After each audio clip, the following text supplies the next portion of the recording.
வணக்கம் மக்களே. தாவேகா ப்ளஸ் காங்கிரஸ் கூட்டணி. தமிழகத்தில் 184/50 விஜய் முதல்வர், காங்கிரஸ் துணை முதல்வர். புதுவையில் 20-10 காங்கிரஸ் முதல்வர், விஜய் கட்சி துணை முதல்வர். கேரளாவில் 100-40 காங்கிரஸ் முதல்வர், தாவேகா துணை முதல்வர்.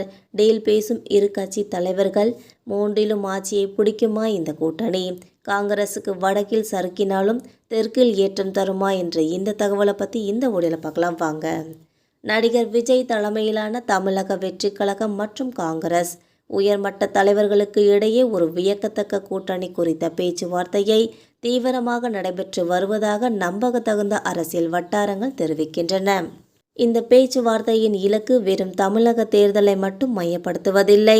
மாறாக தமிழகம், புதுச்சேரி மற்றும் கேரளா ஆகிய 3 மாநிலங்களிலும் ஆட்சியை பிடித்து தென்னிந்திய அரசியல் அரங்கில் ஒரு புதிய சக்தியாக உருவெடுப்பதே என்பதாகும்.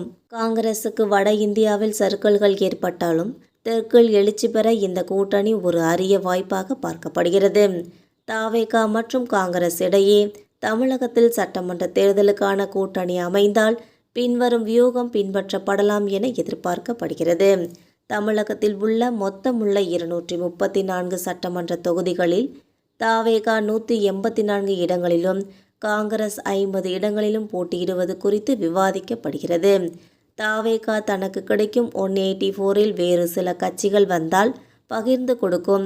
இந்த கூட்டணி வெற்றி பெற்றால் தாவேகாவின் தலைவர் விஜய் முதல்வராகவும் காங்கிரஸ் கட்சி துணை முதல்வர் பதவியும் வழங்குவது குறித்து பேசப்படுகிறது.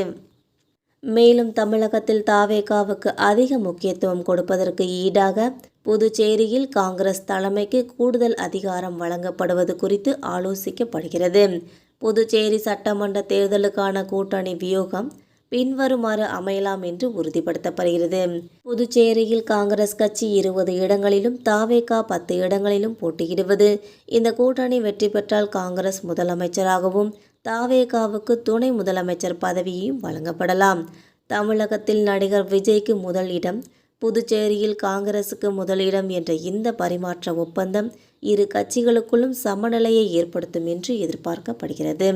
காங்கிரசின் தேசிய தலைவர்களில் ஒருவரான பிரியங்கா காந்தி கேரளாவில் தனது அரசியல் தளத்தை உருவாக்க விரும்புகிறார் என்று கருதப்படும் நிலையில் இந்த கூட்டணி கேரளாவிலும் ஆழமான தாக்கத்தை ஏற்படுத்தும் என்று நம்பப்படுகிறது.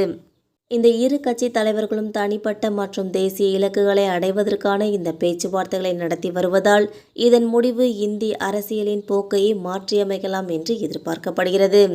மக்களை நம்ம போகிற இந்த அரசியல் தகவல்கள் உங்களுக்கு பயனுள்ளதாக அமைஞ்சால் மறக்காமல் நம்ம சேனலை சப்ஸ்கிரைப் பண்ணிக்கோங்க. பெல் ஐக்கனை கிளிக் பண்ணி வச்சுக்கோங்க. அப்போ தான் நம்ம போகிற டெய்லி தகவல்கள் உடனுக்குடன் நோட்டிஃபிகேஷனாக வந்து சேரும். தேங்க்யூ.